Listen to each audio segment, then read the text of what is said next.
On passe à l'autre point d'ordre du jour, c'est la lecture du rapport du secteur de l'environnement par la Commission environnement. Monsieur le Président, Monsieur le Wali, camarades élus, PAPC, camarades élus APOI, APN et sénateurs, messieurs, dames, les directeurs et chefs de Daïra, chers invités, amis de la presse, Azul Filawan, Ansofi Soun. Pour comprendre et faire comprendre la signification et l'universalité du mot environnement, permettez-moi, Monsieur le Président, Monsieur le Wali, Mesdames et Messieurs, de vous donner un aperçu global et universel avant d'entrer dans le vif du sujet de la réalité qui prévaut chez nous. L'environnement est un ensemble d'éléments physico-chimiques qui constituent le voisinage d'un être vivant ou d'un groupe d'origine humaine, animale ou végétale, et qui sont susceptibles d'agir et interagir avec lui directement ou indirectement pour assurer son bien-être. C'est notre cadre de vie global, naturel et social, dont la santé est directement liée aux actions humaines, puisque la qualité de l'air, de l'eau, des sols, des aliments, ainsi que les sonorités influent soit positivement ou négativement sur notre organisme. L'environnement est donc le milieu, l'atmosphère, le climat, le voisinage dans lequel l'individu évolue, incluant la flore, la faune, les paysages naturels, les écosystèmes et la biosphère, mais aussi les conditions culturelles et sociales. Aujourd'hui, le terme est souvent associé à la protection de la nature, faisant de la préservation de cette dernière un enjeu majeur du développement durable. On retrouve plusieurs types d'environnement à l'image de l'environnement physique, qui désigne les aliments naturels et construits. L'environnement politique, il désigne les politiques publiques et les lois. L'environnement économique, il désigne les prix, les biens et les services. L'environnement socioculturel, il désigne les normes et les conventions. Ainsi, il est composé d'éléments naturels tels que l'air, l'eau, les roches, les plantes, les animaux et les écosystèmes, les construits et les infrastructures, l'urbanisme et socioculturel, les composantes socioculturelles, c'est les conditions socioculturelles, politiques et économiques. La problématique environnementale actuelle est centrée sur le changement climatique, la menace sur la biodiversité, la pollution de l'air, de l'eau et du sol, et l'épuisement des ressources naturelles, largement dû à l'activité humaine telle que la déforestation, l'agriculture intensive et la consommation excessive. Ces défis compromettent les écosystèmes et la santé humaine, exigent des changements sociétaux profonds et des actions individuelles pour une transition vers un développement durable. Les causes principales, donc il y a l'activité humaine telle que l'industrialisation, l'agriculture intensive et l'urbanisation. Les causes, la consommation excessive telle que la pression sur les ressources et la production de déchets, la déforestation et le changement d'usage des sols. Les conséquences sont avant tout sanitaires, puisque toutes les maladies sont théoriquement provoquées par des facteurs génétiques ou environnementaux tels que les facteurs chimiques tels que le tabac et les additifs alimentaires, les facteurs physiques tels que le bruit et le climat, les facteurs biologiques, les bactéries, les virus et les parasites, les facteurs psychologiques, le stress du travail, le travail de nuit, les facteurs sécuritaires, exemple la vitesse et les situations dangereuses des emplois. Les facteurs écologiques, c'est la désertification, l'acidification et la pollution des océans. Les facteurs socio-économiques, c'est le coût élevé, la dégradation des écosystèmes, l'insécurité alimentaire et climatique. Pensons global, mais avec une vision universelle, mais agissant localement. En effet, notre wilaya dispose de 80 km de littoral avec pas moins de 4500 espèces maritimes recensées, de montagnes, d'un parc de Djurdjura avec une biodiversité très riche, des rivières, des lacs, des grottes et des plaines, et j'en passe. Les différentes sorties de la Commission de l'environnement et de l'évaluation du concours Reb Haïsset, du village le plus propre organisé chaque année par la POI de Tizi Ouzou, nous ont permis d'établir un état des lieux réel sur l'état regrettable de notre environnement, même si l'initiative du concours a produit un impact positif sur l'environnement, mais dans notre wilaya, la réalité parle d'elle-même, puisque celle-ci demeure encore menacée et caractérisée par la multiplication et le foisonnement des centaines de décharges sauvages, rendant ainsi nos routes, nos forêts et nos milieux en général des plus repoussants et des plus hideux. malgré sa richesse naturelle. À cela s'ajoute parfois même les rejets de métaux lourds, les eaux usées, la matière organique peu dégradable telle que les margines dans nos rivières, nos talwegs, les oueds et la mer ne sont pas épargnés puisque les stations d'épuration font défaut.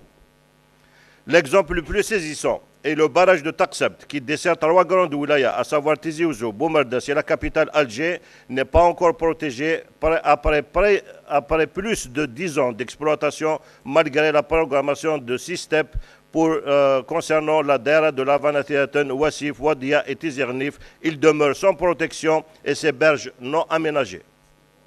Un autre point très sensible, très important et surtout dangereux sur la santé humaine et sur l'environnement, ce sont les produits radioactifs qui sont stockés sur place de manière aléatoire dans des établissements sanitaires depuis des années dont on ne sait pas quoi faire, faute de convention avec les organismes habilités. À cela s'ajoute l'existence encore d'établissements sanitaires et scolaires en préfabriqués contenant de l'amiante. Des insecticides périmés depuis 2007 sont stockés dans une école désaffectée à Bounou sans aucune sécurité et malgré les démarches du PAPC, le problème demeure toujours. Sachant que notre pays est en voie de développement, il devient plus intéressant et plus efficace de donner la priorité à la propreté qu'à l'embellissement. La différence est de taille. Il faut retenir que tout ce qui est propre est naturellement beau, à l'exemple des forêts récréatives de Harouza, Yakouren et Aïta Goucha qui n'arrivent pas à voir le jour.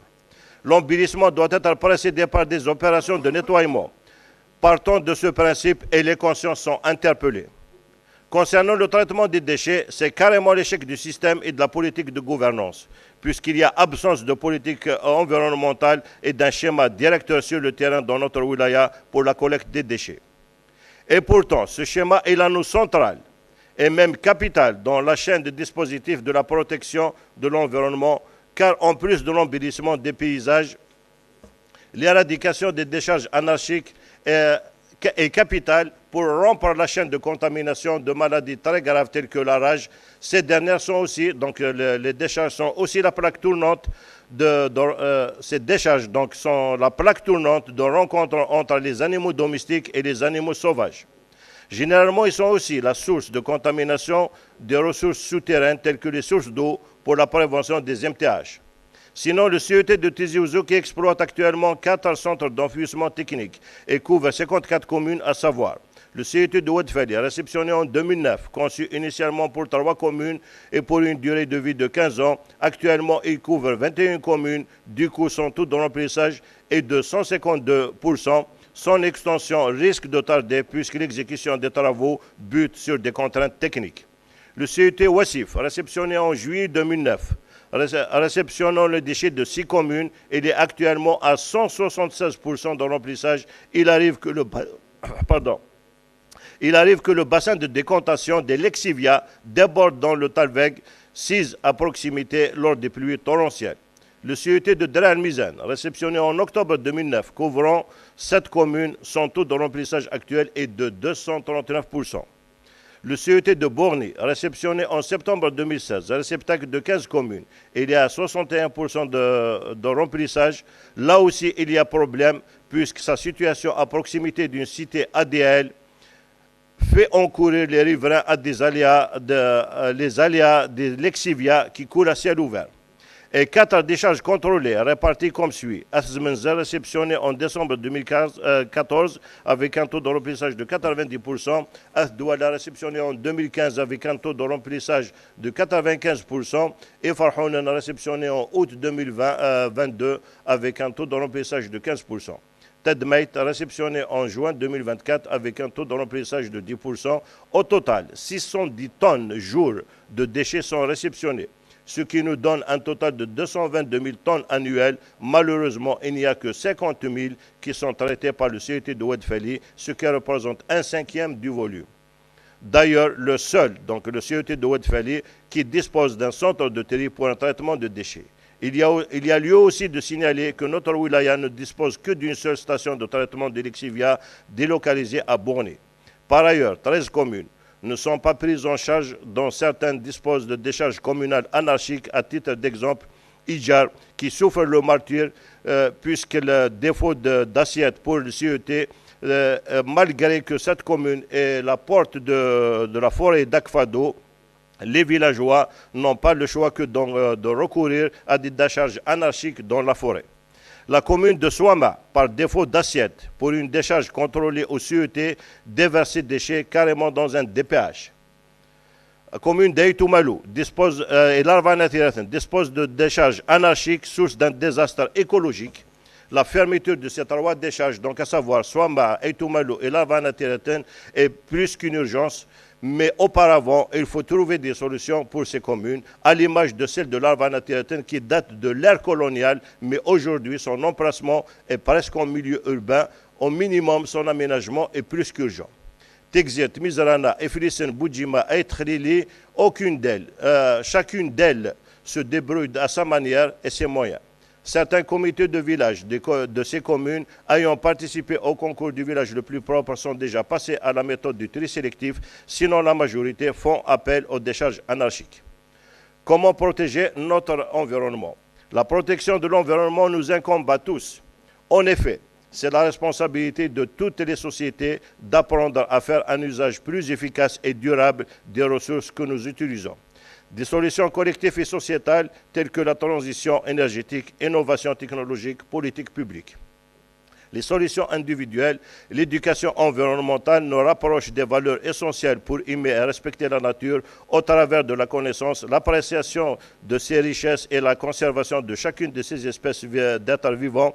Et il est possible de contribuer en réalisant un usage plus efficace de l'eau et de l'énergie qu'on consomme au quotidien. De manière générale, il faut qu'on commence à développer une culture de l'économie qui sera basée sur le non-gaspillage grâce à certaines petites actions bénéfiques pour la nature telles que miser sur l'énergie renouvelable, utiliser les transports publics communs peu polluants, consommer de manière responsable, fermer les robinets s'ils n'ont besoin d'eau, utiliser les ampoules à faible consommation d'énergie, débrancher les appareils électriques non utilisés, réduction de l'empreinte de carbone, lutter contre les incendies, appliquer la règle de 3, réduire, réutiliser, recycler.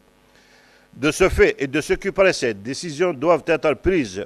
Nous devons donc commencer par le recyclage et le tri des déchets qui est réellement un anneau très important dans la chaîne des mesures de la protection de l'environnement dans un schéma directeur pour le ramassage des déchets et ultime.